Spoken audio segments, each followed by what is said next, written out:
hangin dito ay para ka na sa loob ng washing machine. Talagang paikot-ikot na nakalipas na 30 to 45 minutes. Nagkakaroon ng mga malalakas na pag-ulan ngayong umagang ito at nagkakaroon din ng mga malakas na mga pabugso-bugsong paghangin.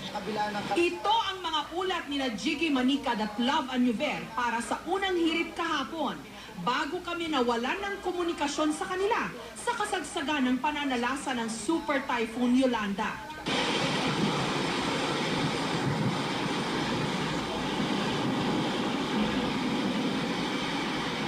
Buong araw namin silang sinikap tawagan pero hindi sila nakontak.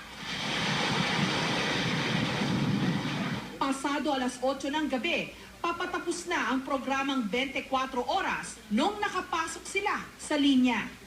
Gigi, kamusta na kayo dyan, bata? Mike, mula Tacloban ay nasa 6 na oras ang nalakad natin para makabot dito sa satellite setup ng GMA News dito sa Palo, Leyte. Pero dahil sa kulang na sa oras, ipinagpatuloy ni Gigi ang kanyang report sa programang State of the Nation. Dito na nila napakita ang nakakakilabot na hagupit ng bagyo.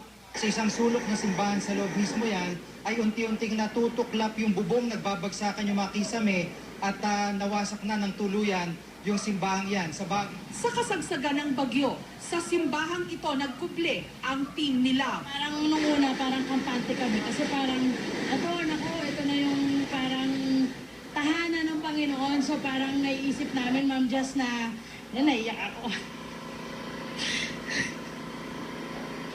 Okay lang, Love. Sige, alam ko mahirap po para kay Love ito dahil taga-roon po mismo si Love sa latest. Nung nandun kami sa loob talaga, Ma'am Jess, ng cathedral, inisip namin ako, mukhang ito na kaya katapusan namin dito na kaya ako mawawala ng buhay. Ako talaga, Ma'am Jess, nag-surrender na ako. Sabi ko, Lord, kung ito na talaga yung oras ko, okay po. Sa paglalakad naman ng team ni Jiggy Manicad ng 6 na oras mula Tacloban City hanggang bayan ng Palo, nasaksihan nila ang tindi ng pinsala.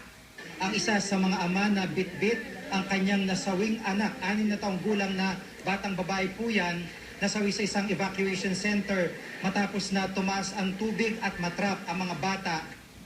Pinaka nakapanlulumo sa lahat, mga buhay na nawala. Doon pa lamang sa tabing dagat ng hotel namin tinutuluyan, 11 na po agad yung pong aming nakita at doon po sa eskwelahan na aming nadaanan, meron pong 10 agad doon, kumpirmado yun, at meron pa pong 12 agad dito sa may isang simbahan sa may Tacloban. Sa ngayon, tubig, pagkain at gamot ang kailangan ng mga residente. Hindi lang sa Tacloban at sa Palo, kundi maging sa iba pang bayan ng Leyte, lalo pa yung mga nasa coastal areas.